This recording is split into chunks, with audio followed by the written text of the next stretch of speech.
Good morning and welcome to the McCloskey Forum, which this year honors and interrogates the legacy of the Dayton Accords.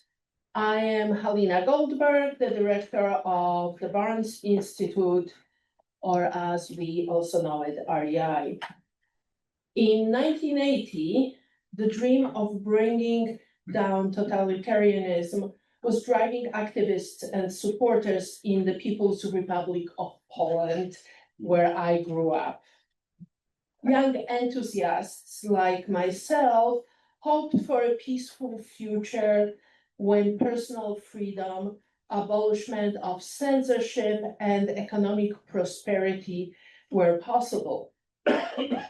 Within my imagination of a rosy future, there was no space for the darker consequences of the fall of communism that we witnessed some dozen years later, the breakup of Yugoslavia and the ensuing wars.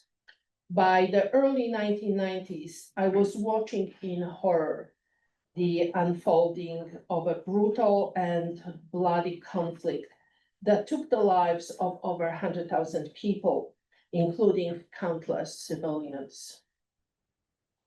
Known as the Bosnian War, it was a calamity on a scale that Europeans have not seen since World War II. The signing of the Dayton Accords in 1995 was an extraordinary moment, one that stopped the hostilities and made it possible to move toward a peaceful solution.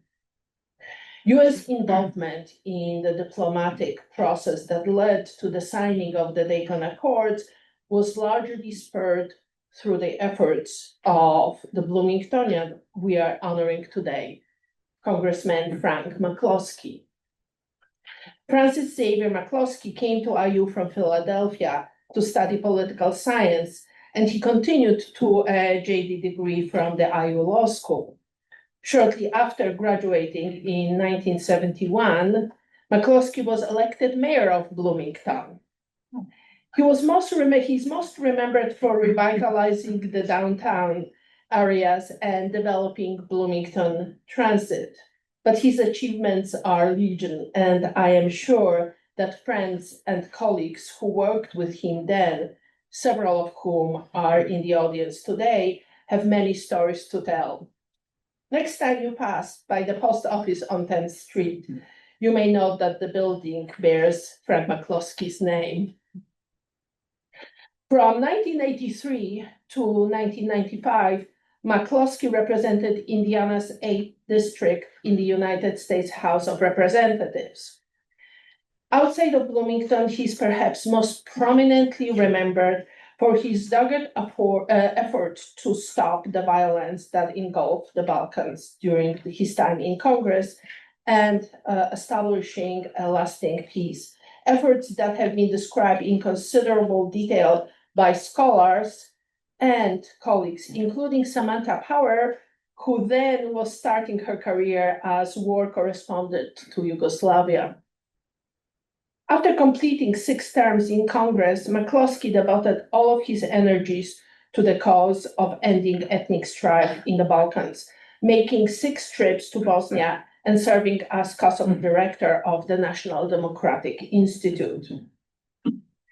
After Frank's untimely passing in 2003, his friends, relatives, and colleagues established the McCloskey Fund to support fellowships that empower promising young leaders from Indiana University and the Balkan region. Today, we are also launching our McCloskey Fund campaign, about which you can find more information in your program booklets. With this fund, we provide financial support for students doing work related to the Balkans, honor Congressman McCloskey's tireless advocacy for peace and stability in Bosnia and the Balkans, and preserve his legacy at IU into the future. I hope you will join us. Thank you.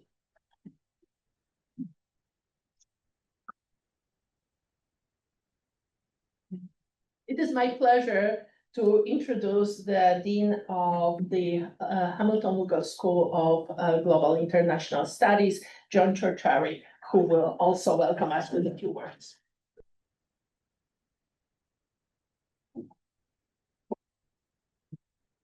Thank you, Helena, and welcome everybody to this McCloskey Forum Symposium, an important occasion to gather and discuss the 30th anniversary of the Dayton Peace Accords. They were, of course, a landmark diplomatic achievement, brokered not far away from where we're sitting at the Wright-Patterson Air Force Base near Dayton, Ohio. And they enabled peace in a region that had unraveled in the years after the Cold War, ending a conflict that witnessed dire human rights abuses that tore at the fabric of families and societies, that drew in the great powers, and that brought major armed conflict closer to the heart of Europe than at any time since the 1940s and the creation of NATO. In many ways, the Dayton Accords create a framework for both local and international politics that remains largely intact today. And as Helena has mentioned, the Dayton Accords have a close connection to IU in Bloomington through the figure of our former mayor, congressman, and supporter, Frank McCloskey. So I want to thank, first of all, Helena, as well as Lindsay Grutchfield, Elliot Nowaki, Hazel Buitrago, and others at the Byrnes Institute for putting this important event together. I also want to thank our co-sponsors across campus, including the Department of Slavic and East European Languages and Cultures, the Political Science Department, the Maurer School of Law, and we're also at the Hamilton Luger School privileged to support this event led by Byrnes REI. We have a few goals today. One of them is to celebrate the work of Congressman McCloskey and others who were instrumental in bringing about the Dayton Peace Accords and peace in Bosnia in the mid-1990s. Secondly, we want to understand how the Dayton Accords came about, how they were designed.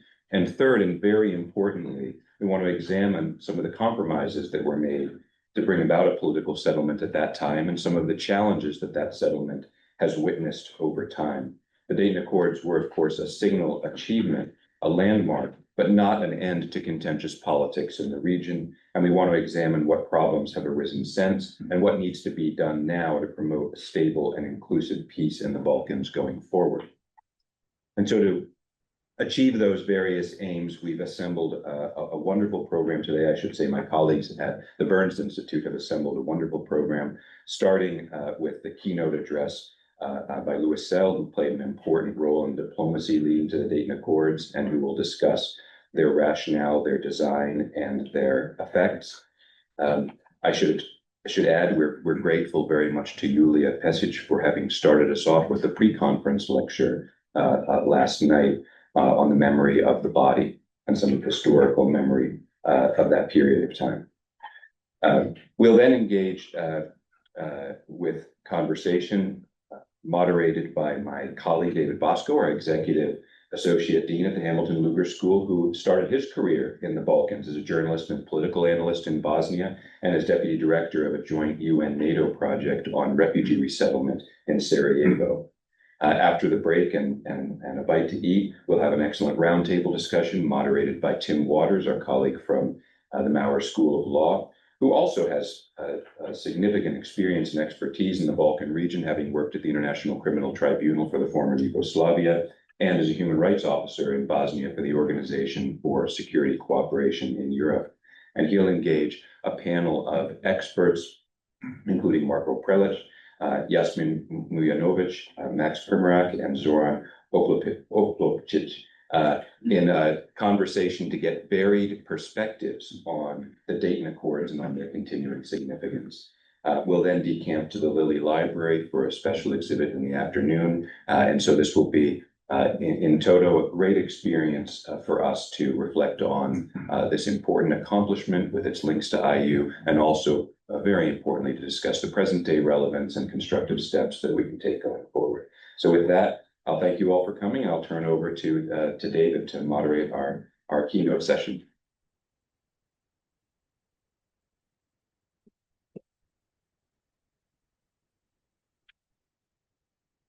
Thanks so much, John, and thanks, Helena. It's great to be here. And it's exciting to be able to introduce Louis Sell, who is somebody I don't think I've ever met in person, but whose work I've long admired. And it's exciting to see people like that. In a 28-year foreign service career, Louis Sell served in numerous capacities dealing with Russia, the Balkans, and nuclear arms control. During this period, this decisive period that we're talking about, 1995, 1996, he served as a political advisor to Carl Bildt. He attended the Dayton Peace Conference, and then helped set up the Office of the High Representative in Sarajevo, which is obviously a critical player. He then in 2003 helped found the American University in Kosovo. He's the author of 2 books, From Washington to Moscow, US-Soviet Relations and the Collapse of the USSR, and then another book, Slobodan Milosevic and the Destruction of Yugoslavia, as well as numerous other articles. He is an adjunct professor at the University of Maine at Farmington. And in addition to being a diplomatic firefighter, he's actually a real firefighter with the volunteer fire department there. I'm sure that joke has been made before, but welcome and thank you.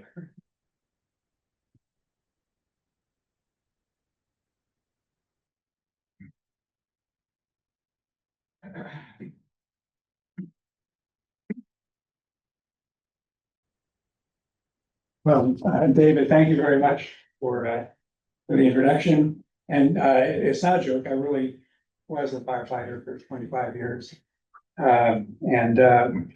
Together with a few other things, it's one of the things I'm most proud of doing that. I'm not here to talk about that, but sort of other kinds of fires. And namely Bosnia in 1995. And I was asked to talk about the Dayton process, how we got there, what actually happened. And so that's what I'll do. I'll focus on a very a short period. Basically, it's the summer, the spring and summer into the fall of 1995, where I was present, and a truly emotional, a memorable period. Also very emotional. I've talked about this in many fora over the years, taught classes, talked and spoken in public fora. I can't give this talk, which begins with some of the darkest days in Bosnia and indeed in European recent history, and ends with an end to the conflict. And on the way, you have things like Srebrenica. And I can't give this talk without getting emotional. So if you see that, that's why. So I would also like to thank several people, including Helena, Timothy, and Hazel, all of whom helped me and others get here. Not always an easy process, actually, for someone of my age and distance. But I thank you very much, and I'm really glad to be here. So when I thought about how to do this, I started by checking my diary. I hesitate a little bit to say that I kept a diary. I sort of kept a diary. I read the newspapers this morning, maybe you did as well. John Bolton stands accused of other things, among other things, keeping a diary and then discussing it. So, but on October 17, 1995, I left with Carl Bildt, my boss. We left Moscow on a French military aircraft. And that day we flew to Belgrade, where Carl had meetings with Milosevic and Krajisnik, Bosnian Serb leader. And then we flew from Sarajevo. This is the same day. And we went to Zagreb. We went to Sarajevo and then Zagreb, where we to Zagreb after Sarajevo. We met Tuzman. So started in Moscow, went to Sarajevo, ended in Zagreb. And that was not an uncommon day. This was this period, everyone who lived through it will never forget it. It was extremely busy, it was extremely challenging, it was extremely all-encompassing. And in the end, we produced something, I think, pretty good. Although not perfect, far from perfect, but we did end a war. And it has lasted for 30 years. That's not necessarily a bad achievement, really. But there are plenty of issues left over. There were issues left over when we left Dayton, for sure. And we knew about some of them, and some we didn't, and some of them we learned pretty quickly right afterwards, which I'll talk about. But there are things which have endured, and I think that's probably the purpose of this meeting and what we will do throughout the rest of the day. Dayton itself, how we got there, but then what's left over to be done or to be changed, where we go from here as well. So it's about the past and maybe somewhat about the present and the future.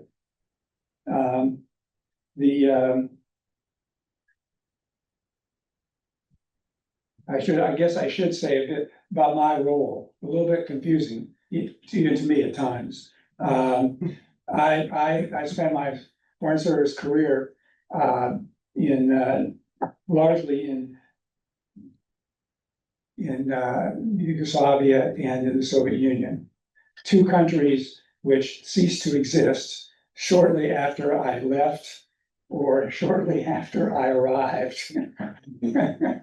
And during this talk, I used to say, and you can read my book if you want to find out whether that was coincidental or not. The books are now done. Anyway, it's true, but one of my friends in Belgrade, a journalist named Miroslav Lazansky, whom some of you probably knew, one of my trips to Belgrade, 2010, I think, he introduced me in a meeting by saying, "This is Louis Sell." He is a foreign American intelligence officer who is responsible for the breakup of Yugoslavia and the Soviet Union. And I think he thought he was doing me a favor. Because that was all over the Belgrade media the next day, but it's both inaccurate and something of an exaggeration. But I did, as a diplomat, I was asked by Holbrooke. I told after Moscow, my second tour, I went to Vienna for a year. Vienna is a wonderful city. I love Vienna, but it was a little bit boring. And I saw Holbrooke at the Munich Wehrkunde conference, the security conference. And I said, I'd love to get back into things. And so a few months later, May, he called and asked if I would join Carl Bildt. Carl Bildt had taken over from David Owen as the lead European negotiator for peace in the former Yugoslavia. And he asked me to come and join him and be his advisor and assistant deputy. And I said, yes. So I was an American diplomat, but serving as a member of the European negotiating team. And there were times when that was a little uncomfortable, actually, or kind of who was I? But Carl basically declared, we're going to call for Dayton and before, we're going to call you an honorary European. So I'm an honorary European and participated in the shuttle diplomacy and in Dayton as a member of the European team, not the American, although we were reasonably close together sometimes. So let me, Bosnia, so I'm not going to talk about the history, even the ancient history, or not much about the recent history. I think, at least from my perspective, peace negotiators if they get into the history, it's a big mistake. It's a swamp you will never emerge from. Because everybody has their own roles. You need to understand the history, but you deal with the problems of the present. That's my take. So I'm going to start really in 95, and with a very little about it before that. In Bosnia in 1995, it was in the spring and summer of 1995 a very dark place. It was a war had gone on there for 3 years. Over 100,000 people had been killed. When we started, and indeed in my book, we used to do the figure of 200,000 deaths. It's not, there's a man in Bosnia, in Sarajevo, whom I've met, I can't remember his name, unfortunately, who went through and cataloged every death in that conflict, and he's come up with a figure of 100,000, and that's now the accepted figure, but it's still a lot. And around half of the country had been refugees. Around half of the people, 4.3 million people in the 1991 census, about half of them have been driven from their homes. So what I tell my American students who imagine if half of Americans, or say half of the people of Indiana, had been driven from your homes by violence. And that gives you an idea of what happened, where we were, and both the international diplomacy and the military situation itself were in a complete failure by the spring of 1995. From the beginning, the Serbs had enjoyed military supremacy based largely on possession of weapons from the JNA, and they had used that to conquer more or less 70% or so of the land and the territory. The siege of Sarajevo was in full force. People say several million shells landed on Sarajevo during the course of that conflict. And I will tell you, during in that era, in the summer, when if you went to Sarajevo, as we did frequently, sometimes if there's a truce, you could drive in unimpeded. Other times, if fighting was going on, it was not that way. You would come down a road on Mount Igman. Every time we went on that road, you shot at, shelled. You get to the base of the hill, and you want to get to Sarajevo itself, and you drive across, like if you're able to, you drive like a bat out of hell across the closed airport runway, and then you go around a series of buildings to Dobruna, and at the end of that street, there was a big red graffiti. It said, "Welcome to hell," and they weren't lying. It was true. The other on the peacekeeping side, the 3 years of peacekeeping, there have been a variety of international negotiators, European and American, producing a variety of plans for ending the conflict, and none of them had worked.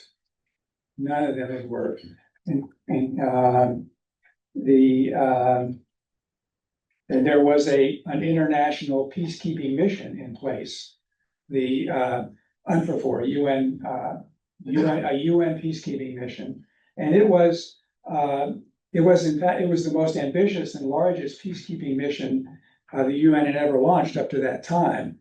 It was up to I think 18,000 troops at its highest, and they accomplished a lot. I mean, they several hundred UN peacekeeping troops died trying to help bring about peace there. But it didn't work for a lot of reasons, including the UNPROFOR kept getting new mandates, one after another, loaded onto it as the international community grappled or failed to grapple with what was going on in Bosnia, and then simply told UNPROFOR to do additional things like create safe areas, one of them being Srebrenica, but did not give it the resources to accomplish this mission.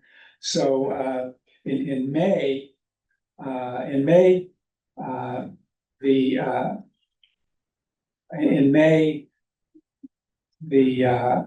both the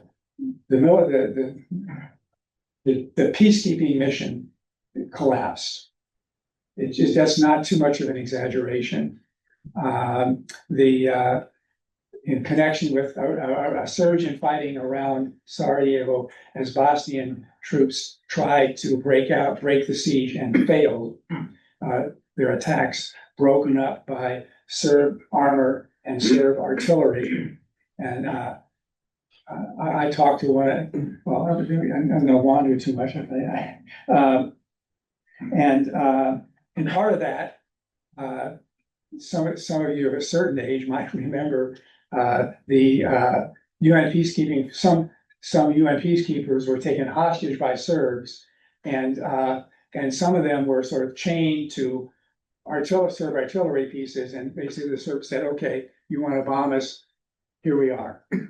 And it was a humiliation for the UN peacekeeping force, for the countries involved, Canadian, French, British, and it was a real sign that the peacekeeping mission had failed, obviously. And underneath that, something happened which is really important. It's one of the major drivers in why Dayton happened, and not often spoken about. I wrote about it, so if you read my books, you know about it too, of course.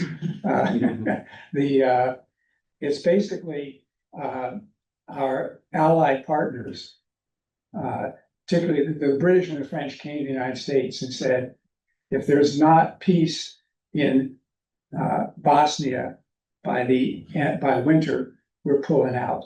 We're pulling out of UNPROFOR, and they were the largest contingents, the most capable contingents, and this would have been the end totally of peacekeeping.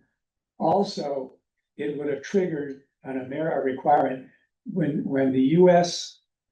declined to send ground troops to join the UN peacekeeping troops. We said we would provide air cover, which we tried to do, had troubles doing that with that very complicated UN system for allowing airstrikes. But we also said that if the UN peacekeeping mission got into trouble, had to be withdrawn, we would help. We would be part of that. And so that was in 1993, and NATO had military planners that spent the intervening 2 years creating this plan for withdrawal. NATO op plan, something, I forgot what it was. It would have a hostile withdrawal from a hostile environment. It would have been the biggest military operation in Europe since World War II at the time. Tens of thousands of American troops would have had to participate. And so President Clinton thought this was a disaster for Clinton, having declined to get engaged in the mission itself. He would have to send US troops to rescue a failing mission. This was not in 1995, a year before the presidential election, the recipe for no president wanted to hear that. And that's one of the reasons, I'll get to the other, as to why the US said, US internally, and then to the international community, and then to the parties, we need to settle this conflict now. It was one of the drivers. The other thing was happening was the military balance was shifting. Serbs had had the predominant force throughout until until 95. And that changed Croatia.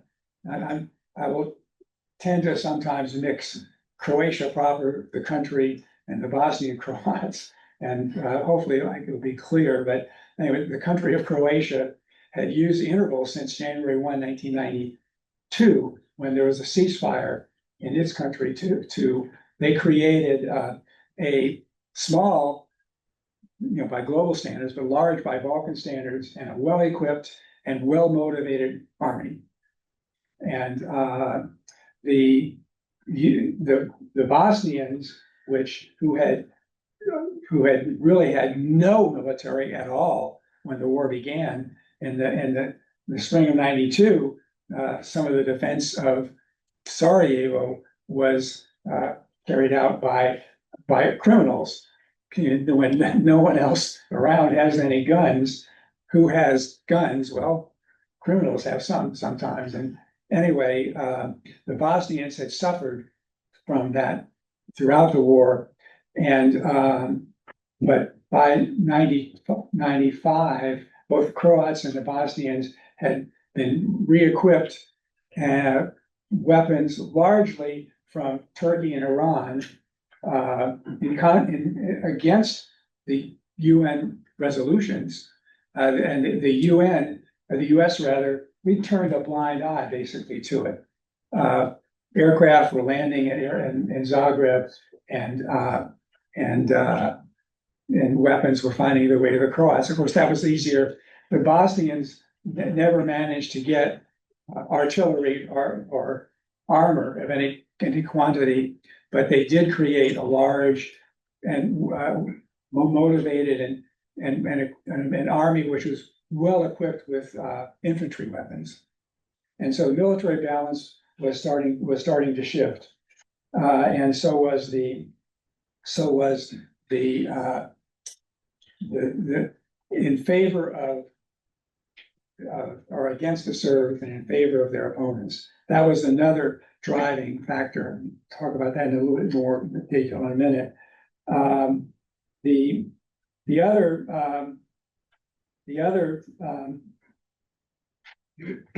important thing that changed everything was Srebrenica, of course.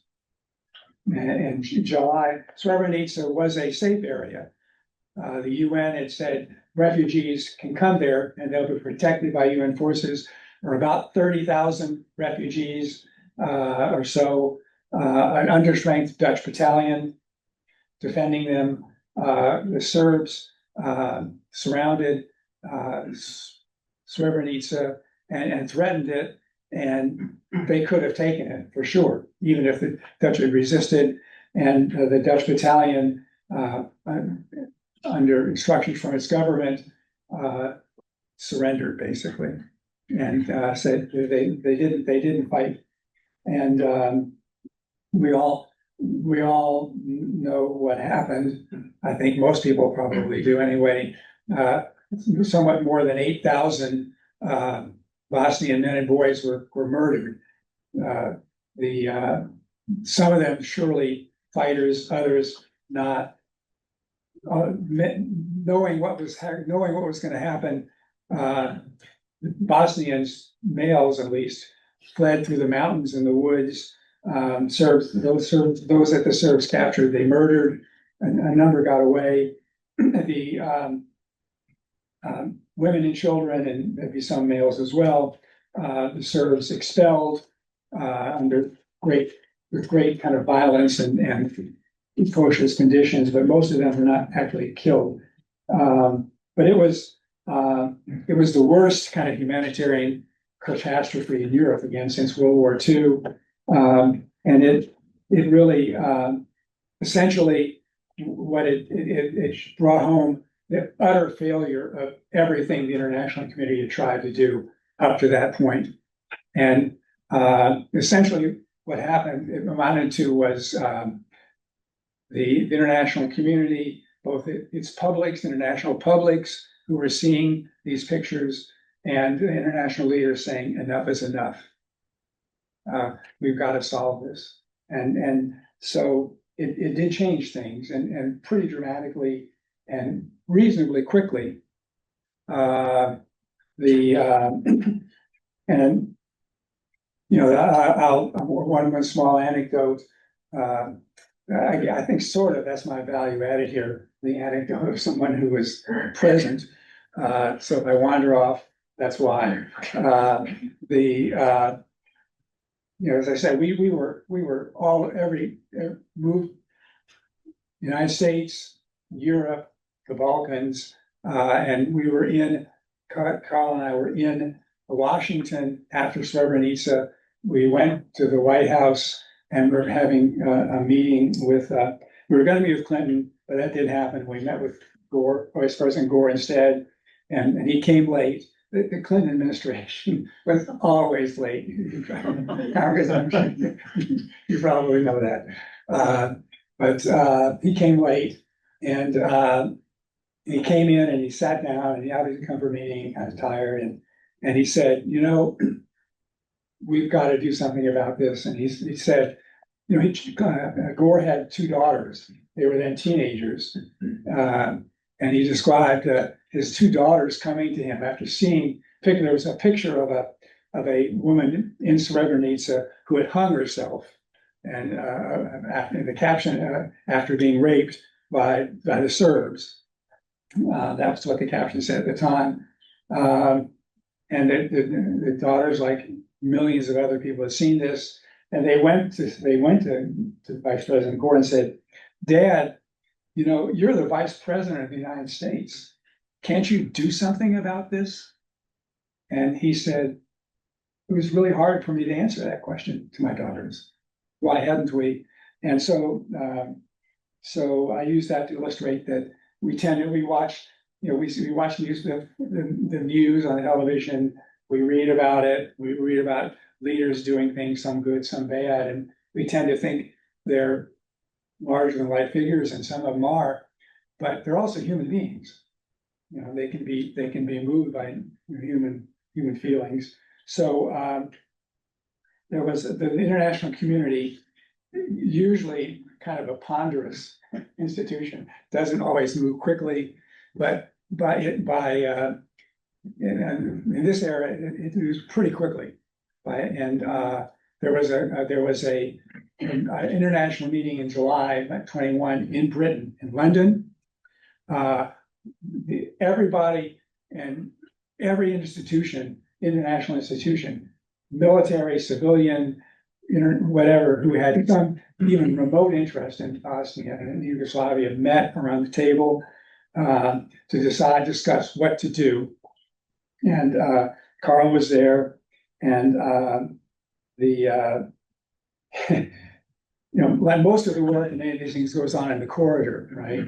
And not at the table. So Carl went to the corridor and he told me, you sit here and represent me at the table. So I'm sitting there at the table and I'm fairly obviously an American, and I'm sitting there representing the European negotiator for peace.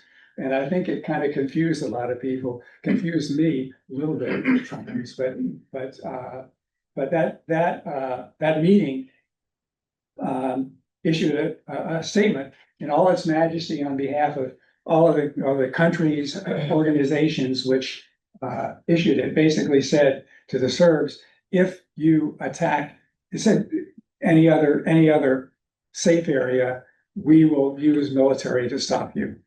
It didn't go any farther than that, but it was the strongest statement the community had ever made up to that, the international community ever made up to that point. And two sidelights to that I'll mention. One, the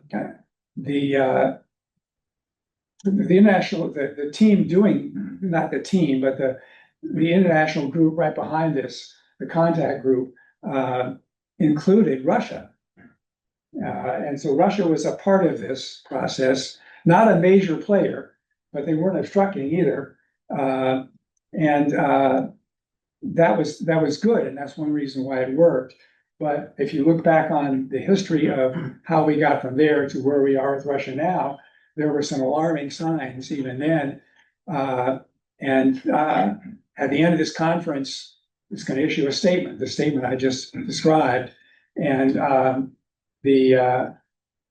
where the Russians were waiting, the Brits, they were the hosts, they issued the statement, were waiting for the Russians to give their approval. And the Russians, as they were at that time, were habitually slow. And they, I forget, I guess it was Kozyrev, the foreign minister, was there, and couldn't get approval from Yeltsin. I don't think they were opposed, they were just slow. And there's a time difference too, a little bit. And the Brits just went ahead and issued this statement without Russian approval. And Russia was on the bottom line, so they weren't exactly enthused about it. They didn't object to it, but they didn't like that procedure very much. And some other things like that happened.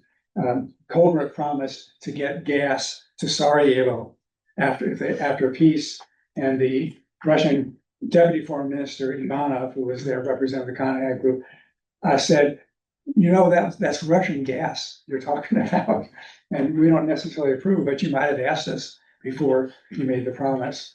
So things like that happen as well. Even worse, at the end of that conference, afterwards in the evening, the NATO team got together, and I spent years doing U.S.-Russian negotiations, and I have never seen an international meeting so filled with acrimony as that meeting. Alliance relations were terrible at this point. Carl had been signed on to do a certain job, and we, the United States, had said to Carl, we were behind you 1,000%. Can't you see we sent Sel to you? And it was clear now that the U.S. was going to come in and take the lead. And some of the Europeans, particularly the French, didn't like that, and they were. I mean, sometimes people say that people were yelling at each other, and they don't really mean it. They were just loud. This time they were yelling, and again, a little kind of a unpleasant position to be in. I told Carl as we left, Carl, if you want me to leave, I will. I'm happy to stay with you. If you want me to leave, I will. And he said, no, stay. And I talked to Bob Fraser, who was the Deputy Assistant Secretary of State in charge of this process. And Fraser said, you're in an impossible position. We'll figure out something. And Fraser was killed shortly thereafter, going into Sarajevo. So I ended up staying with Carl, and we also basically also the community pretty quickly sort of common sense prevailed, and the French got over it and essentially came together behind more or less behind the U.S. And the U.S. team. The U.S. had this process of what they called the end game strategy, and written by a good friend of mine, Sandy Birchbaum, in the SC at the time, later ambassador to Moscow. And it was basically a few pages that said, we're going to solve this problem the way Napoleon said he won his battles. Somebody asked Napoleon, Emperor or General, how is it that you're so successful? How do you win so many battles? And he said, well, it's really easy. You just start the battle and then you see what develops. And that's more or less what we did. They're starting in, when was it? July and August, right? Well, there was the Dayton, there were two, Dayton was coercive diplomacy. Coercion was a big part of it, and diplomacy was a big part of it.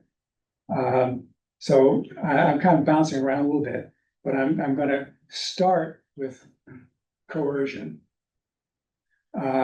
Military was everybody thinks, okay, NATO bombing, from August till late September, the NATO did a bombing campaign against the Bosnian Serbs, and that bombing campaign had some effect for sure. it was a limited one. It was not kind of go out there and flatten Bosnian serfdom like the Israelis have done, or anything approaching that. There's a scale of how the U.S. military defines it. It was scale 3, I think. They were, by the end of the campaign, the NATO was running. When I say NATO, it was Americans. The United States did 80–90% of the missions, but some of the allies who had the capability did join in. And they were running out of targets on the list to hit. And it had an effect, I think, political and military intimidating. You got NATO bombing you. It could get worse. And it also it definitely impeded their intelligence, and it impeded their communications, both and logistics, transfer of troops. They had a smaller number of troops, but better armed, and it impeded the ability of the Bosnians to transfer troops from one part of their area to another, Bosnian Serbs. So it was not without effect. But the main element of military coercion was Croatia. Croatia had created this capable military, which they used first in operation, not first, there was a smaller operation in May against Serb-held areas in Croatia. In August, Operation Storm, and in less than a week, the Croatian army defeated and drove out the Serb forces there, and also expelled 200,000 Bosnian Serbs or Croatian Serbs, which was a humanitarian catastrophe, no question about it. I saw that those 200,000 people as they were crossing into Serbia. As I said, we moved around a lot, and you never expected to see anything like that. It was a column of 200,000 people, old people, babies, children, men, women, trucks, cars, lawnmowers, on foot, you name it. Had come across northern Bosnia under attack from Croatian aircraft, sometimes entering into Serbia. It's truly a disaster. In addition to Milosevic. For Milosevic, it was a political disaster. One thing to remember, and it cuts a lot of different ways, so we could talk about that later. At this time, Milosevic was teetering. He was teetering. The Serbian economy was in ruins from sanctions. The Serbs were losing the war. We had these refugees coming, and Milosevic was teetering. But the Croats didn't stop there. They kept going, and they had already started a little bit, but they kept going, and they began to roll Serbian forces back in western Bosnia, up the Neretva River, and also from and Bosniak. I keep saying Bosnian.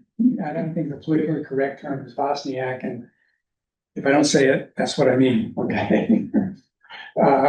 The Bosnian forces also attacked from the Bihać pocket, and they were driving back the Serbs. While this was going on, I asked one of my friends, I won't give you his name, but he was a very senior official at the U.S. Embassy in Sarajevo. And I asked him, how far are you all going to go? Because by early September, they were knocking at the door of Banja Luka, which is the capital.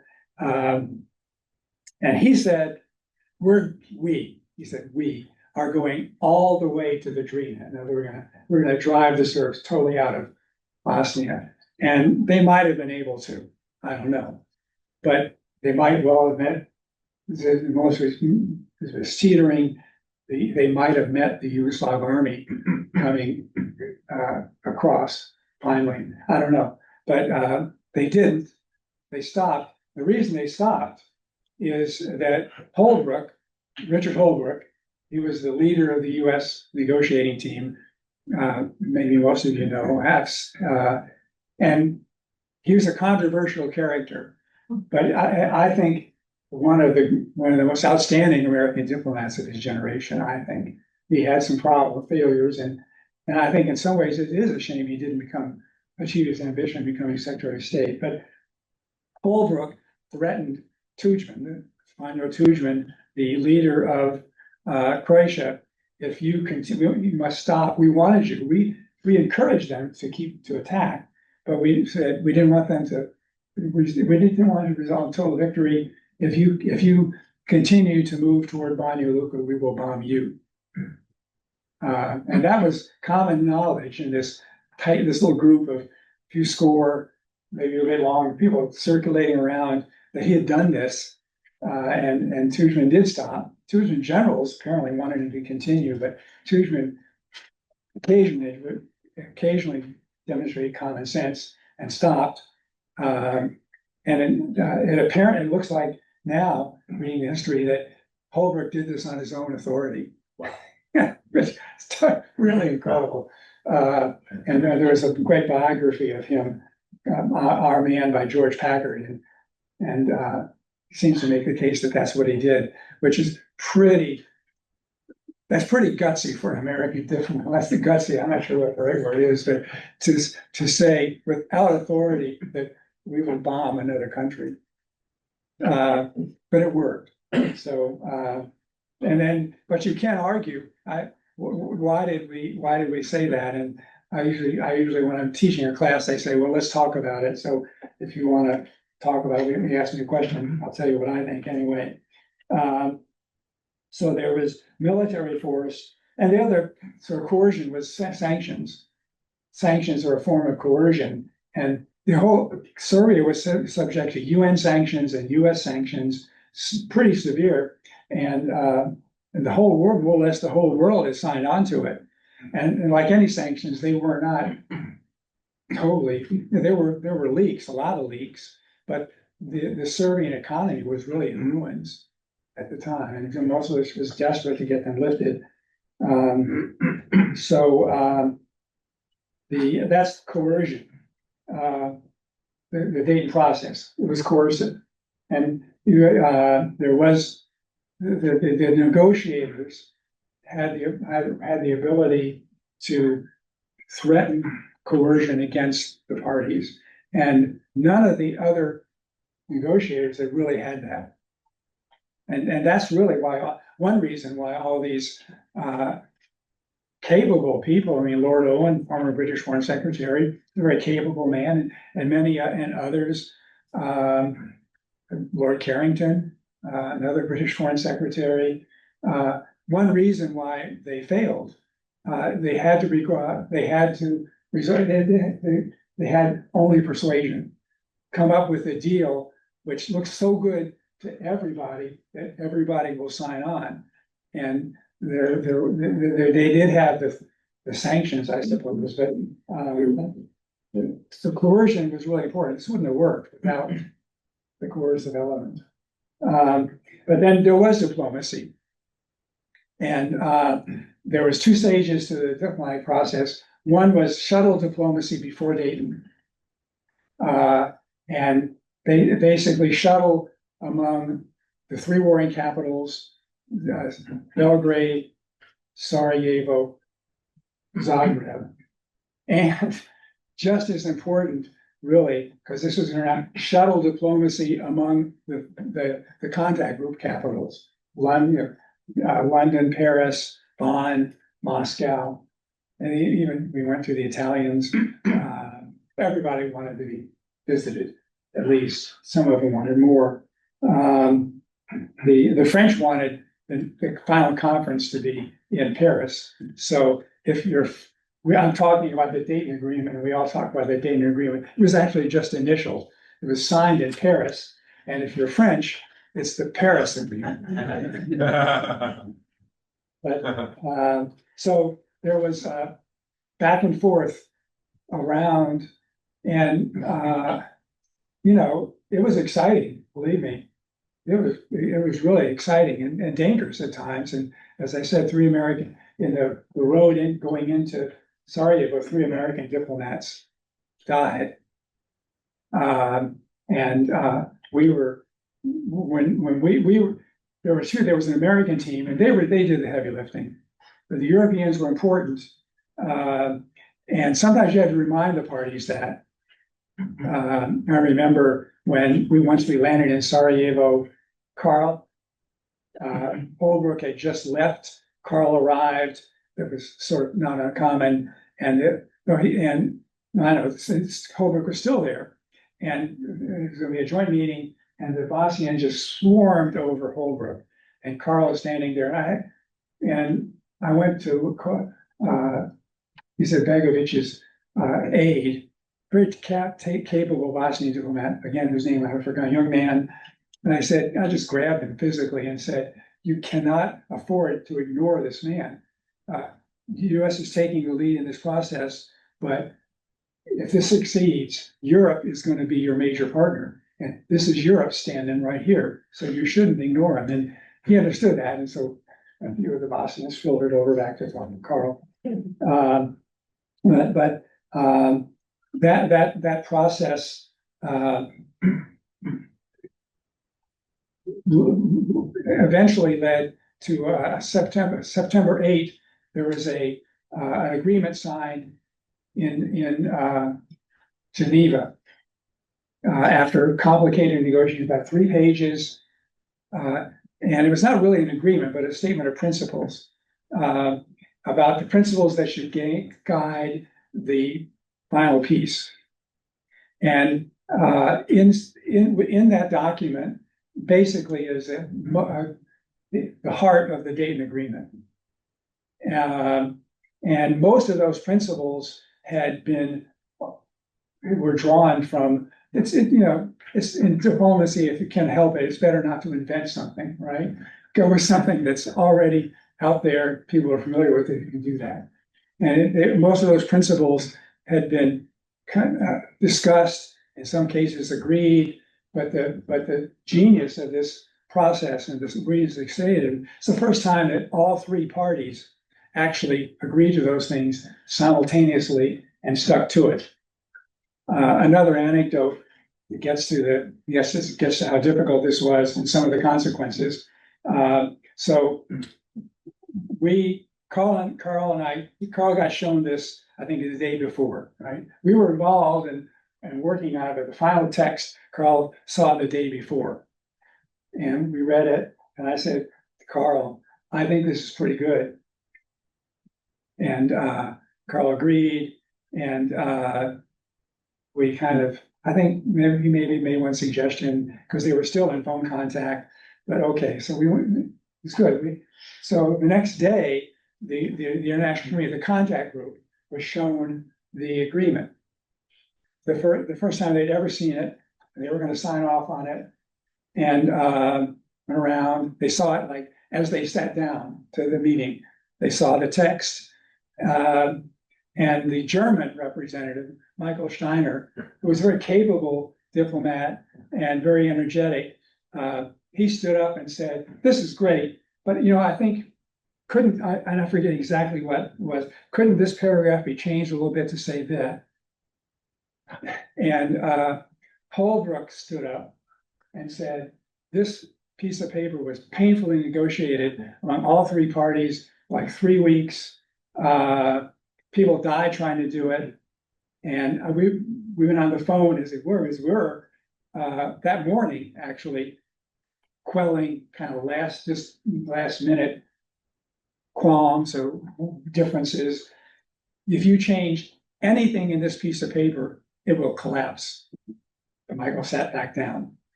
And then again, the Russian Deputy Foreign Minister Ivanov, who was a very capable man, he said, I'll never forget this. He said, "I understand we have to sign this paper. It's important. Do you mind, Mr. Holbrook, if we read it before we sign it?" And it was kind of a joke. He knew it was good, and he didn't object to signing it. But drip, drip, drip, this kind of thing had its effect on our relations.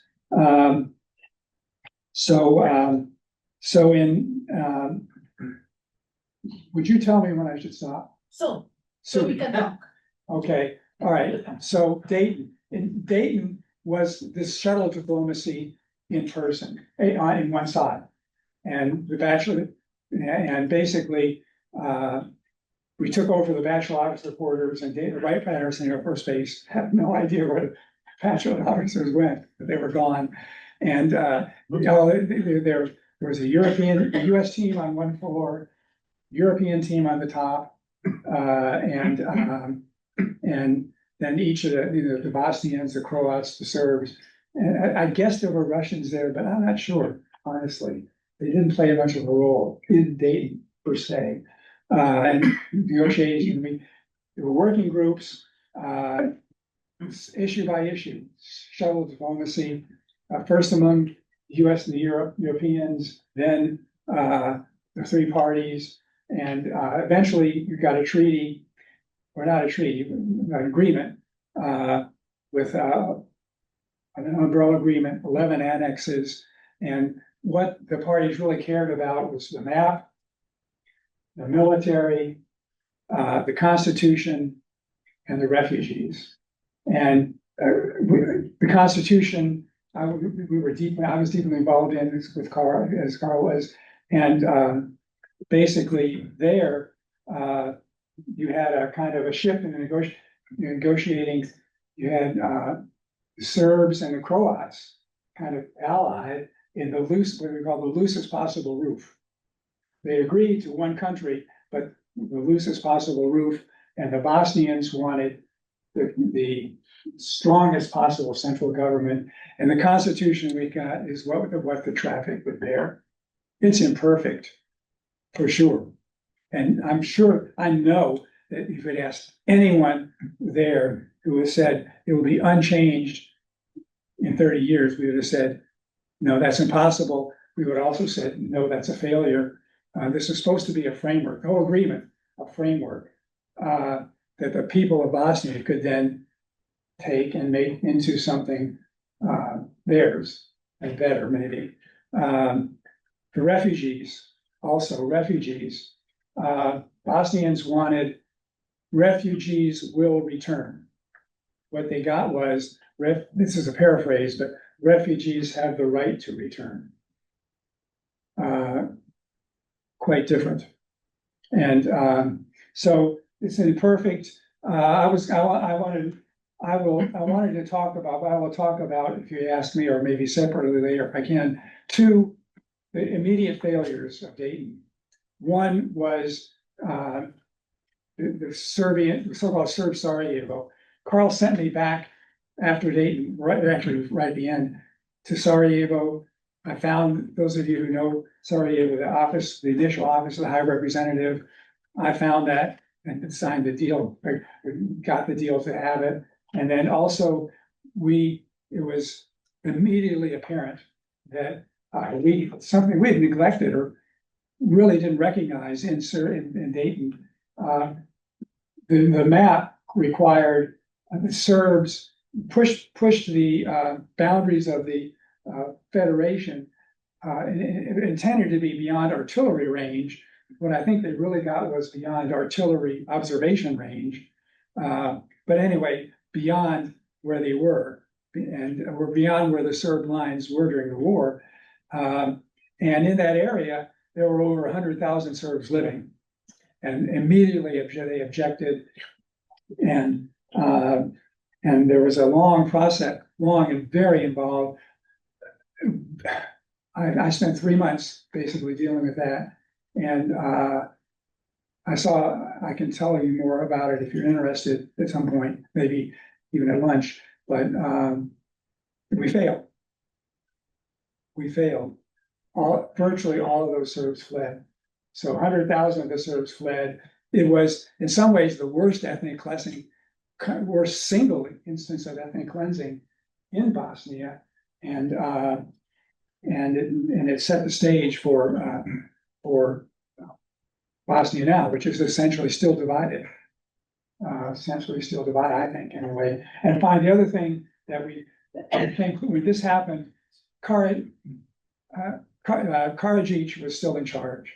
He had been indicted a war criminal, but he wasn't in Dayton because he would have been arrested if he came to the United States. But he was running a show. He and the Bosnians collaborated to drive the Serbs out. They both wanted that to happen. And it was clear that we needed to get rid of Karadzic. And we spent a lot of time trying to do that. And again, and had some success. We identified a number of potential opponents to reasonable people. One of them I found people told me about, and I met him, and I think I was the first diplomat, man named Milorad Dodik. As he talks a good talk anyway. But the Bosnians would come to us as we were building up an opposition basically to try and remove Karadzic, both within the SDS and outside. And the Bosnians would come to us, now I'm talking to the European in a way, and say, what do the Americans think? And the Americans would not say. And I4 would not arrest him. They claimed, we don't know where Karadzic is, which is total nonsense, right? Total nonsense. I was up in Pilot almost every day. Everybody knew where he was. Several times I almost got run over by his motorcade. And then the US would not do it because of fear of casualties.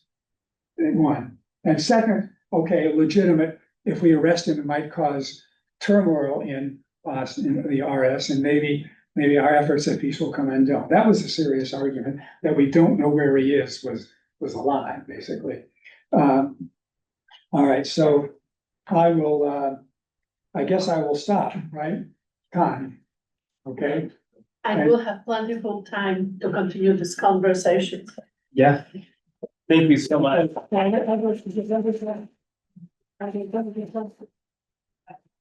So I stay here? Yes, why don't you stay there? and Okay. I'll- Well, I'll stand over here. No, you stay there. You're the Okay, center of attention. I'm just moderating if I can. And maybe since I have the microphone, I might just start us off. I mean, you explained in a very compelling fashion the importance of coercion, right. coercive element. And I think one of the what ifs that a lot of us who follow the conflict think about is, to what extent could this have been stopped much earlier in the process? And could that coercive element have been deployed in 1993 or now? You've explained obviously the important role of the development of the Croatian military, Right. and that took time. But the NATO piece of it certainly was there. And so I'd be curious about your thoughts of, could this conflict have been ended much sooner? I think it could have been. And there could have been coercion. The Clinton administration came in, in 93. And Bill Clinton, among other things in his campaign, was criticism of the Bush administration for what it had failed to do in Bosnia, and justifiably so, in my view. I'm a big fan of I think the Bush administration was great when it came to the former Soviet Union, but not so good in Bosnia and Yugoslavia. But they came up with a plan called lift and strike. So it avoided introduction of ground troops, but that there would be a plan presented to the parties, and if they didn't accept it, which they probably wouldn't have, then we would lift the arms embargo, or ignore it, whatever, and arm the Bosnians and the Croats, and then launch a war. And our European allies would not go along with it. They called it lift and pray. And so an important element of this, when the coercion happened, was that the international community was united behind it. And this is the first time that happened. Would it have been better? Could it have been done earlier? Yes. Did it happen? It could, but it didn't. Thank you very much. And let me open it, please, to any questions. And if you could identify yourself, that'd be wonderful. My name is Pat Murphy. I can probably speak loud enough. I want to refocus this back on Congressman McCloskey, because, and then talk or just make an observation and you can address it. But I see, Mr. Delaney's here, who was with Barnes and Thornburg.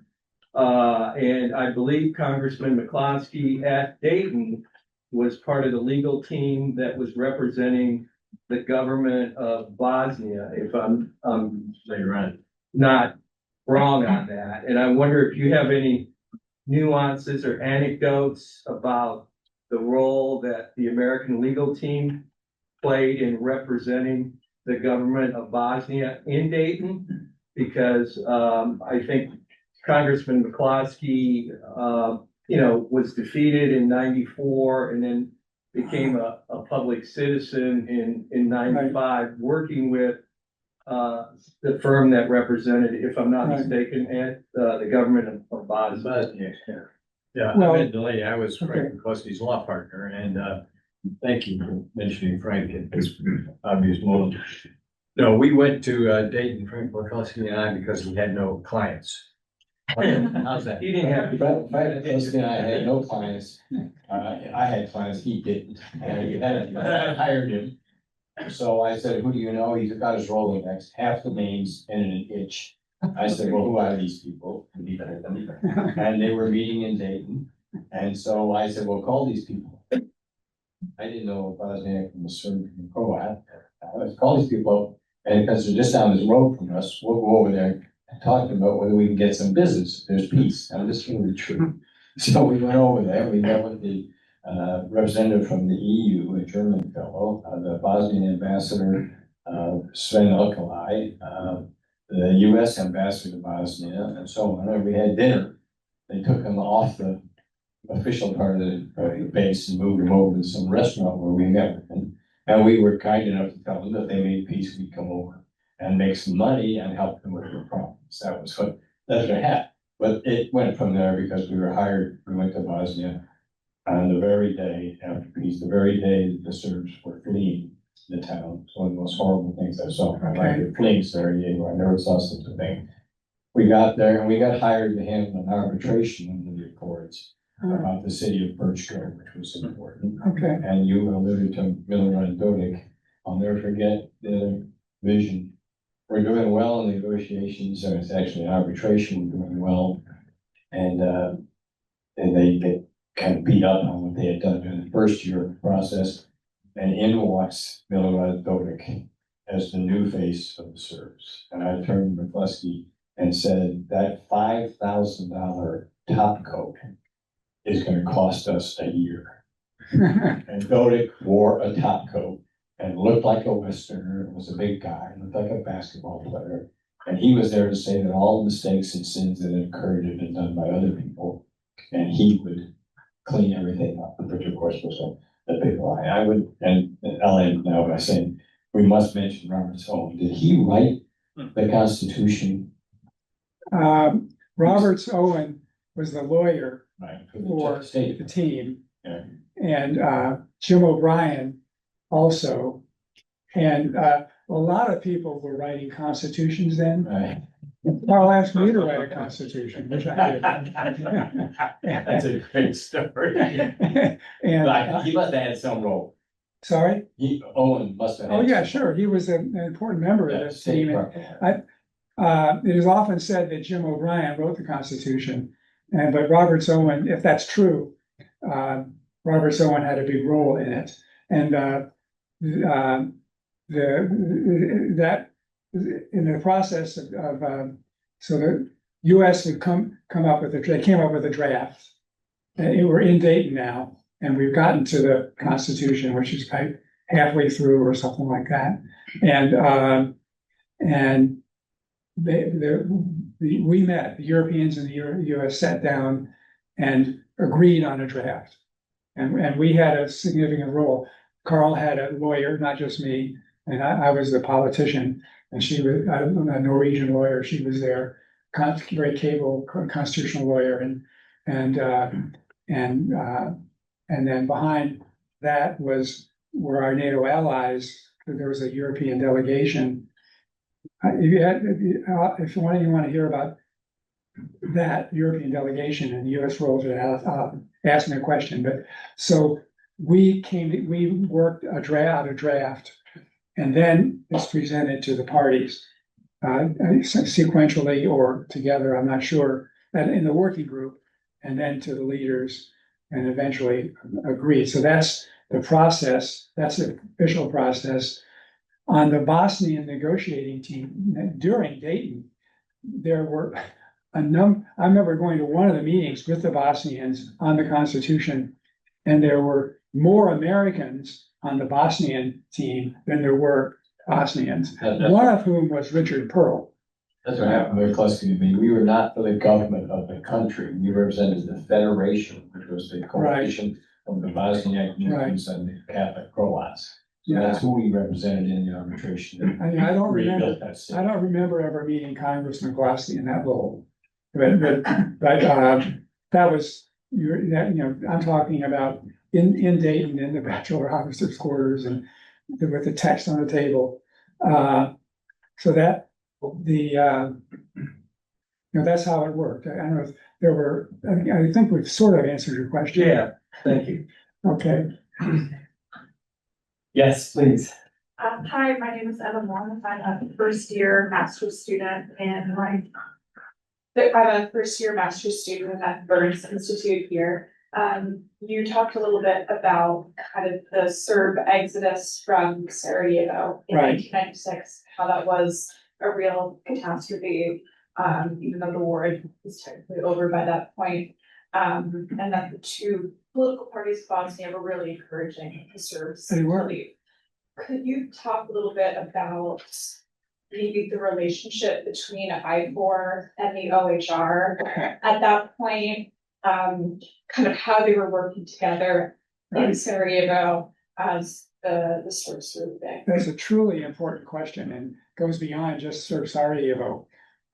Annex 11 of the, I'll get to your question, believe me, I promise. Annex 11 in the Dayton Agreement is the High Representative. And that was negotiated between the United States and our European allies. I don't even think Carl was involved in that, although I did do a draft for him of what I thought the High Rep should have. And we also did an outline of a High Rep's office. I think we sort of said like 25 people, and I think it ended like 250 or something. But the US wanted the chief civilian implementer in Dayton, this is in Dayton, to be an American. So that the head of the IFOR, the military force, is going to be American general. And we wanted the chief civilian to be an American. And this was a bridge too far for the Europeans. They just said, no, we're not going to agree to that ever. End of story. And so more or less one had to go along. But as soon as that principle was established, the United States started to whittle back in the draft the powers of the implementer. And they were, in particular, absolutely no role with respect to the military side of the agreement. And the powers of the High Representative were facilitate, coordinate, monitor. He had no executive authority, even on the civilian side. That was a huge mistake. And that's one reason, not the only, one reason why the international community could not totally fail to deal with the Serb side. I4 basically said, we have no role. There was a lot of violence associated. It went district by općina by općina for those 5 općina districts, electoral districts surrounding Sarajevo, one by one over a period of about 6 weeks. And each time there was a lot of violence, and it got worse as they pretend. And I4 resolutely refused to have anything to do with it. That's not our business. And another, no, I'm sorry, it's Annex 10 is the High Rep. Annex 11 is the police, international police. And the US resolutely wanted UN to have no role in Dayton. UN wasn't even invited to Dayton. But we researched, Carl asked me to research, okay, international police. What the hell do I know about international police? But I did, and I found there were only two organizations which did kind of international police work, liaison establishing work, the EU and the UN.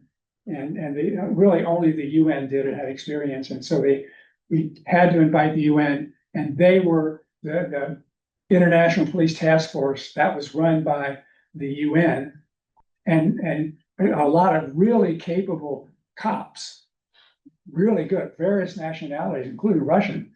And I met a couple really impressive Russian cops who were doing a good job, but their job was only monitoring. They were not armed and they had no arrest authority, unlike the police in Kosovo. So the international mission had no coercive authority. So we were negotiating, trying to persuade the Serbs to stay, and had some success, but only limited. And it's not just because of that. The biggest surprise to me was how no one was willing, and this is not just around Sarajevo, and it's still the case, I think, of all those millions of refugees, almost no one would even think about moving back or staying in an area which was controlled by the other side. No one. And we worked hard. I will tell you, I mean, with police, again, some of my one of my memorable experiences, we were trying to encourage the two police forces to work together, Serb, Bosnian, and we brought, I'll never forget this. This is something used to bring tears to my eyes. We brought the commander of the Serb police around Sarajevo to meet with the commander of the Bosnian police. And I went out and we worked with them, and we agreed to meet. And I went out to bring the Serb into our headquarters in Sarajevo.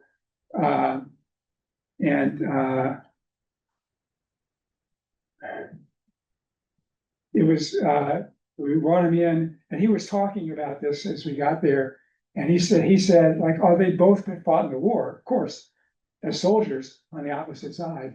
And he said, yeah, when he saw the building, he said, yeah, we fought a battle in this room, in this building, and several of my men were killed in that building. That's what the Serb policeman said. And I wondered what was going to happen. And so we went in, and there's this room where the meeting was, and the Bosnian police commander was there at the table, and I walked in with the Serb commander. And of course, they had served together in Sarajevo police before the war. And he walked in, the Bosnians stood up. They looked at each other silently for a few seconds, and they walked together in embrace. And they walked together. I think I was crying at the time, you know? And we thought, maybe this is going to work, but it didn't. And the Bosnian Serb police disappeared along with everyone else. And the Bosnian police did little or nothing to protect the Serbs. So, can't remember, I guess, did I answer your question? Oh, it was one of, yeah, finally, I-4 did something. The last district to be turned over was Grbavica, which is a part of Sarajevo, and it was besieged by the Bosnians during the war, and finally it just got to be too much, and they, at one we had a meeting, and one of the I-4 deputy commander of the region, or the commander of the region, a British general, either brigadier or a general. And he came in and he said, the transition is going well. By their definition, that meant there were no clashes between troops. Yeah, there was nothing that violated the military provision or the timelines for the, and Michael Steiner, and Michael was in charge of the process, and I basically worked as his right-hand person along with Carl. And at this point, Michael lost his temper, quite rightly, and he literally grabbed this British general by the arm and dragged him to the window. And it was looking over Gerbovice, and he said, if things are going so well, why is Gerbovice burning? Why can you see those armed men on the streets? Eventually that and other things just embarrassed them, and they came in late, too late to do anything useful, but they did. And so that's the relationship. Long answer to a very important question. I have one additional question there. I was just curious, I haven't heard the name Warren Christopher, but he was the Secretary of State at the time. Warren Christopher.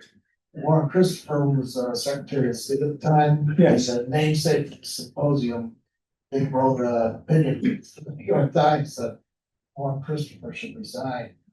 I don't know if he was proud of the organizing the peace talks or not, or.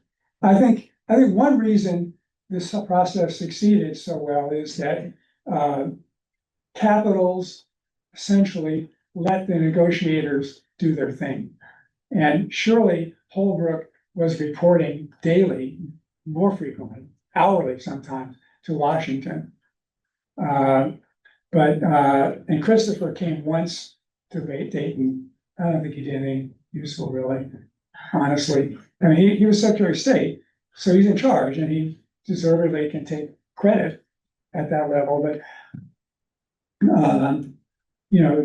behind the scenes, the State Department is a bureaucracy with many different feudal barons, and it's astonishing the number of those baronies that think they own a slice of a peace agreement.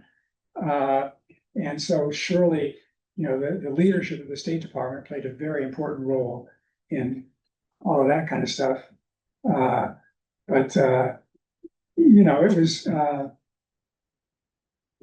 It was not direct, and it was not really on the scene much. Because that's my take. I did, yes. Justyna Zając, I'm HLS faculty. Very short question at the end, as I see we don't have time. Why did you choose Dayton, Ohio?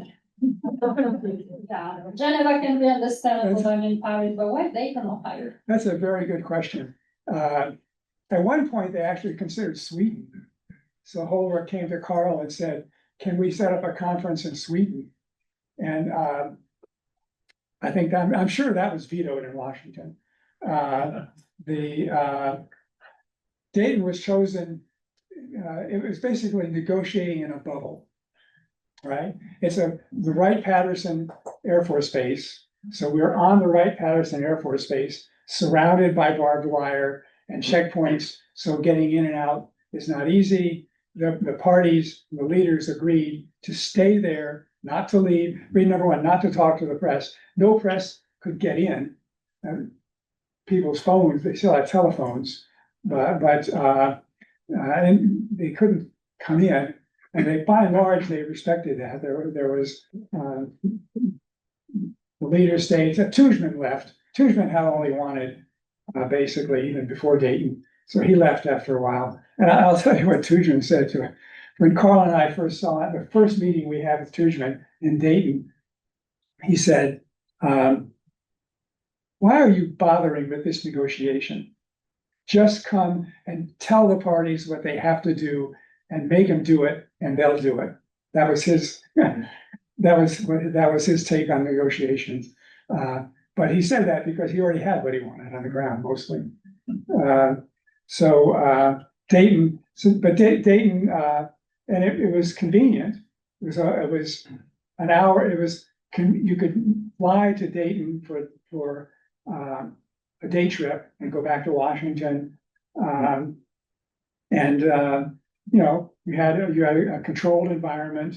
And just so you could, it was like shuttle diplomacy, so you don't have to get on an airplane, you know, or drive into dangerous roads, and you can do it in meetings. A lot of negotiation occurred in packages. There was the food, the food was limited to the officers' club, and which is not bad, and Tackies, which was a snack bar at the bachelor court, and the French, the French, no one's ever really duplicated Dayton. And for the reasons, no one's had the ability. But the French said that in Rambouillet, some of you dealt with Kosovo may remember the Rambouillet conference, which and the French hosted, and they said, Rambouillet will be just like Dayton, except with better food. But it may have been better food, I wasn't there, but so a lot of negotiation went on in the court at Packies over hamburgers or something, and or on the soccer field. We played soccer. I played on the European team until I scored an own goal.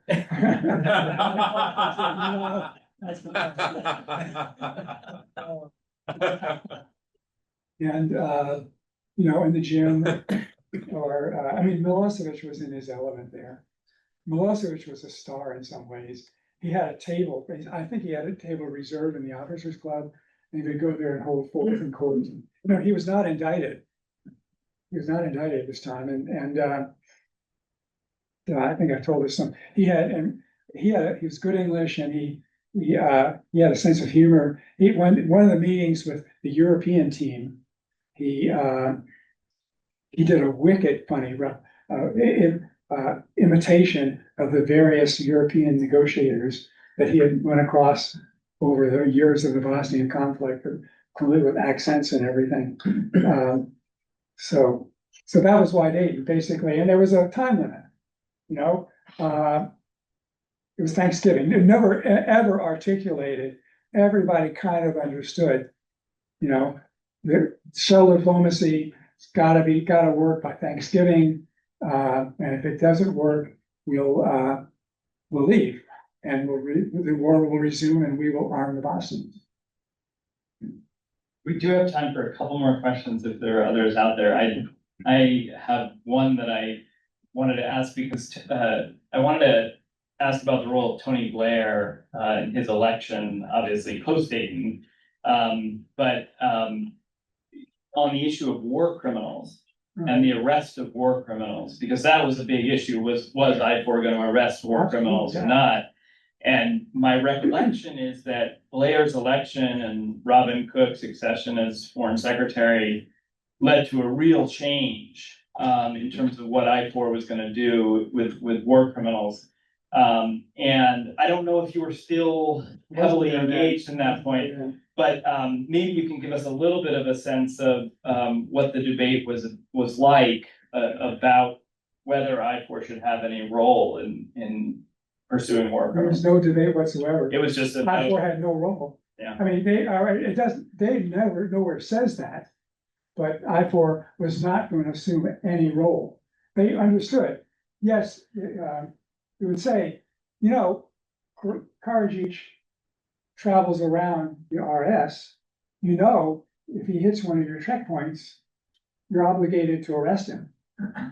And they would say yes, but either it never happened, or according to some rumors, it did a couple of times and they let him go. I don't know if that's true. But as I said, they knew exactly where he was and they wouldn't do it. And, you know, this is such a different era in many ways. The US was paranoid about casualties. Yeah. Milosevic said, I promise you, no Serb will harm a hair on the head of any US soldier. And he kept his word on that. And that was important for the Clinton administration at that time. Now we did not, Karadzic was indicted in July, I think, of '95. So as the Dayton process was getting underway, and people at that point stopped talking to him if they had been before. Sometimes it wouldn't before. And the US didn't talk to him, as far as I'm aware, certainly not officially. Carl, I think, met Karadzic. We usually met with Krajnik, the number two, who was later indicted as a workman, convicted, I think, maybe wrongly, but anyway, so we don't meet with Krajnik. Carl did meet with Karadzic once, and he got rid of me by sending me on a mission down the Drina River. So I wasn't going to be there for that meeting. You know, you didn't deal with war criminals who were indicted. But there fewer of them in 95 had been indicted. And there, actually, Milosevic was indicted in May of 1999, or I think it was in May, or anyway, 99, around the time of the NATO bombing. And it took that to get him indicted. And I wrote about that in my book, and we had lots of information, but we were unwilling to use it until then. Professor Valentino.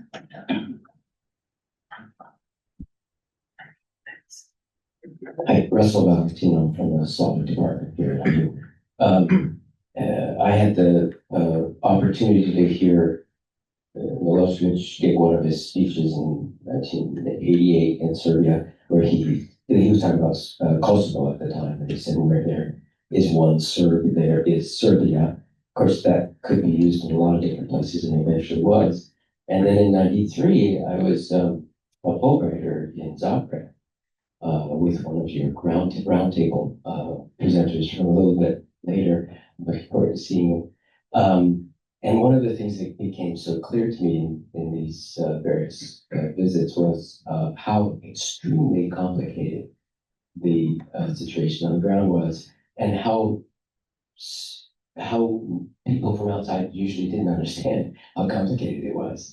And so that is also a prelude to saying how much I appreciate the work that you were doing, and because it was so, I know, delicate and complex. But one of the aspects that people from outside often, and you mentioned it in your comments, often used as sort of a touchstone was World War II. And they would say, well, this is the worst X since World War II. This is the worst X since World War II. And that was definitely on the minds of the people in the region, but in very different ways from the way people here were thinking about it. We would, especially with camps and detention centers and things like that, our images were immediately Nazi Germany, not the Balkans so much. They were Nazi Germany. And so when we saw those pictures, and the media made a big deal of this, we saw those pictures, the reference point was Nazi Germany. And we could have used the Balkans because it was going on in the Balkans as well. And so you mentioned the arming and the use of Croatia as a kind of a coercion point. And they were allied with the Nazis in World War II, and they had camps. And Tudjman had just reintroduced the flag from the state of Croatia in World War II and the currency at that moment. And I'm wondering to what extent, and the policy of the time was convert a third of the Serbs in their territory to Catholicism, kill a third of the Serbs, and then get the other third to emigrate. And the US helped that to happen. And I'm wondering to what extent the negotiators understood that they were, in fact, helping what people in the region often thought of as a fascist regime. It was definitely a nationalist regime. Which regime are you talking about? The Tudjman. Tudjman. Yeah, the Tudjman. It's definitely a nationalist regime, and they had national inspirations. But in the region, it felt very reminiscent of World War II, and the US was involved in helping that happen. Okay, well, I guess the question I heard was, were we aware of that? Yeah. And we were aware of some of it. Some of it is a little bit a different take, but I mean the fascist Ustashi regime that ruled in Zagreb from the time of the German invasion, April 1941, until May or April or May of 1945, was definitely a fascist regime, and an ugly one, as you said. Pavelic had his slogan was basically, and he was very anti-Serb, Serbs in Croatia, and by Croatia, that included half of Bosnia in his definition. We will kill 1/3, we will convert 1/3 to Orthodoxy, and we will drive 1/3 out. And the Ustashi maybe not achieved exactly those numbers, but that's basically what they did. So there's no question, no kind of no dispute about the ugliness of the Ustashi regime. It had nothing to do whatsoever with what we were doing in Dayton in the sense of direct connection or any other kind of connection. Tudjman flirted too much with Ustashi symbols, and Tudjman was not a fascist, and he didn't put people in camps or kill them in camps and things like that. He flirted too much with the symbols and to some extent the policies of pro-Croatian, and without, certainly in the early days, sufficient attention to concerns and rights of the Serbs, no question about that.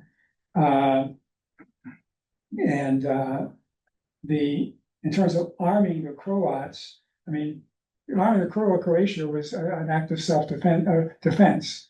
Croatia had been attacked, invaded, and occupied third of the country by, in effect, Serbia, by Milosevic. And Croatia had essentially no army when that started. They created one, and we gave them the means to defend their own country, including by driving out, by reconquering the areas that the Serbs did. Now, Operation Storm, when the Croats forces drove out, crushed Ukraine, drove out the 200,000 people. That was probably the biggest argument I had with Karl when I worked with him. We were in Geneva at the time, and Karl, surrounded by his European friends, just went really. He was very angry at what the Croatians did in the first couple of days, and particularly shelling the capital of Ukraine, Kandin. And I said to him, look, there's no army in the world that wants to capture a city that will not shell it. All right. And second, if he wanted to call Tudjman a war criminal. And I said to him, I don't think he is a war criminal, number one, by that, virtue of that. But if you do that, you will destroy your ability to negotiate with Tudjman. And he was the boss. He issued that statement. Holberg told him the same thing. He said, I don't expect to see Karl anymore. I think he'll be excluded from the process. Tudjman will never speak to him. And that's true. Tudjman refused to talk to him. My first task at Dayton was to negotiate a peace agreement between Tudjman and Karl, using a very capable Croatian diplomat, in my view, and that worked, and that's how we were able to get Tudjman. And there's no question that the flight of the Serbs, 200,000 from Krajina, constituted a massive human rights catastrophe. But you can't look at it just in August '94. There were certainly cases where some Croatian soldiers killed Serbs, not very many, but still, that was wrong, or threatened them. And I'll tell you, it was empty. I drove across there a couple months after Operation Storm, and it was empty. But most of them left because they feared what was coming. They mostly left before the Croats got to them. In the same way that Germans, fleeing before the Red Army in 1945, they knew what was coming. And many of the Germans didn't. They had nowhere to go. The Croats did. So I'm not trying to necessarily sugarcoat it. It would have been better had they stayed, but they knew what they had done to their Croat neighbors, either they or people in their name. It was a very complicated, ugly interethnic fighting in all those areas. It would have been better if they had stayed, would have been better if the Croats had done more to persuade them to stay. But that didn't happen, and it didn't happen anywhere really. And I'm just gonna go to one last question here, and then I think we're gonna adjourn for brunch.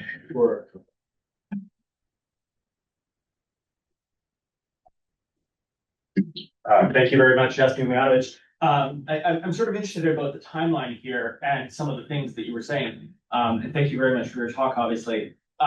So, you know, Tudjman actually eventually is indicted on war crimes, right? He's unnamed, or rather unindicted co-conspirator at the ICTY for the war crimes that Croatian backed forces committed in Bosnia. But I actually want to sort of piggyback off of something because of Dayton builds on the Washington Agreement, right, of '94, that ends the sort of Croat-Bosniak War. You have this line that you just said, which I think is absolutely right. Croatia received significant military support from the United States to defend the country, et cetera, et cetera. It's pretty much the same policy we're applying to Ukraine. Okay. What was the thinking in-house at the time as to why that policy was not expanded to Bosnia? Was it the logistics in terms of getting weapons into Bosnia? Because the US never provides up until the end of the war. We never provided the Croats either. We allowed others to survive. I think the answer was basically logistics. On that point, the weapons did get to the Bosnians, but not very much in the way of armor, heavy artillery, that kind of thing. And I think it was basically just logistics. But I don't know for a fact. I don't. And then we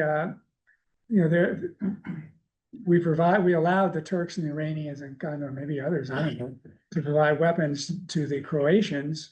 And there's also this allegation that we provided military advice, which I'm sure you're aware of, with MPL, military professionals. And I got to know some of those guys later, and I'm still not sure whether I know they did informally, a couple of them, look at Storm and gave their advice as military officers, but I don't think the Croatians basically needed much advice, really.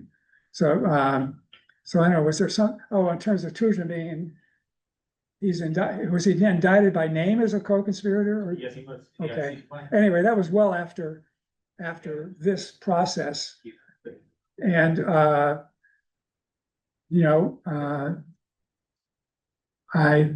he wasn't indicted, so we dealt with him.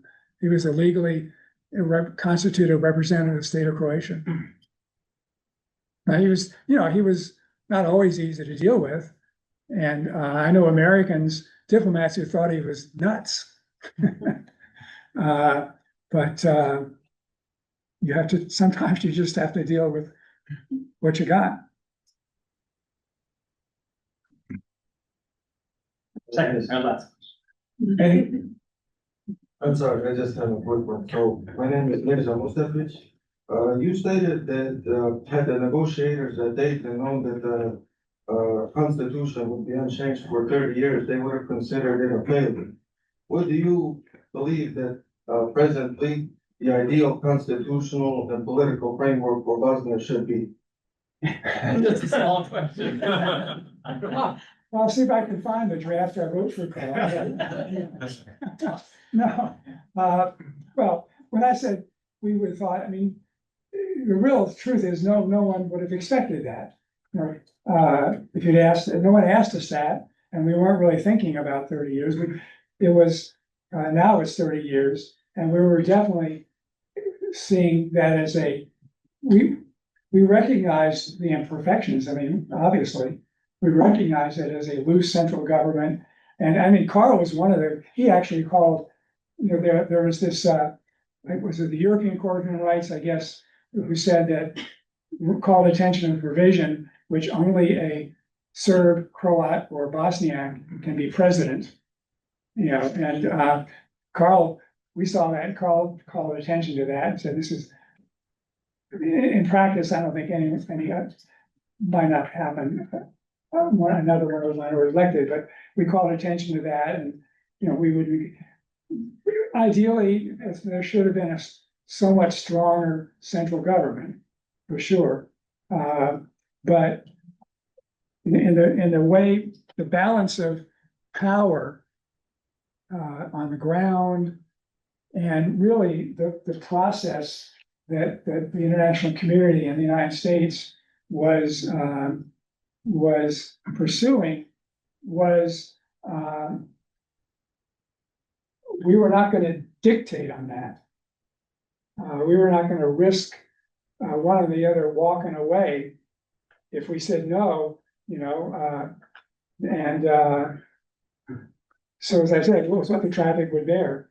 And the Croats and the Serbs wanted loose, and the Bosnians wanted central, strong central, and got something sort of in between. Yasmin mentioned the federation, and I was surprised when I expected the federation to disappear. The so-called Muslim Croat Federation ended that very bloody, awful conflict. And halfway through Dayton, some American diplomat showed up, a good friend of mine, and he said, "I'm here to negotiate whatever changes need to be done with the federation, and we're going to keep the federation." I always thought it would have been better if we had not had the federation and just left the Constitution, and then you'd have to have some body to represent each of the three ethnicities, not exactly a territorial one, maybe, and it could have been complicated. But I think that would have been, and actually still maybe, and I'd be interested, maybe at lunch or something, to hear from what people here who know more about what's going on now than I do.